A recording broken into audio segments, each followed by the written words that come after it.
আসসালামু আলাইকুম এভরিওয়ান, আশা করি সবাই ভালো আছেন। আজকে আমি আপনাদের সাথে খুবই গুরুত্বপূর্ণ একটি বিষয় নিয়ে আলোচনা করব।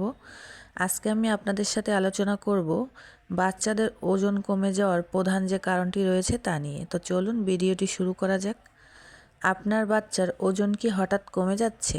সবচেয়ে গুরুত্বপূর্ণ প্রথম কারণটা জানেন? এই একটি ভুলেই বাচ্চা দ্রুত দুর্বল হয়ে যেতে পারে। আজকে বলবো বাচ্চাদের ওজন কমে যাওয়ার সবচেয়ে গুরুত্বপূর্ণ প্রথম কারণ অপুষ্টি বা সঠিক পুষ্টিকর খাবারের অভাব। অনেক সময় বাচ্চারা ঠিকমতো খায় না, কখনো খাবারে অনীহা, কখনো জাঙ্ক ফুডের প্রতি বেশি ঝোঁক, ফলে শরীর প্রয়োজনীয় পুষ্টি পায় না। বাচ্চার শরীরের জন্য দরকার প্রোটিন, ডিম, মাছ, মুরগি, ডাল, ক্যালসিয়াম, দুধ, দই, ভিটামিন ও মিনারেলস, সবজি, ফল।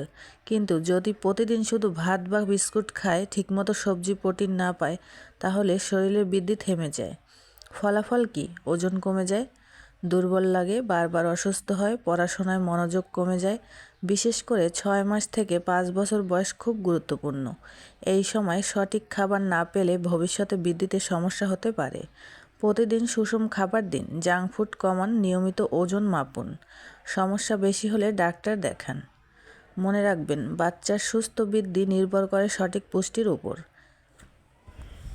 তো ভিডিওটি এ পর্যন্তই। আশা করি ভিডিওটি আপনাদের উপকারেই আসবে। ভিডিওটি ভালো লাগলে অবশ্যই লাইক, কমেন্ট, শেয়ার করতে ভুলবেন না। তো সবাই ভালো থাকবেন। আল্লাহ হাফেজ।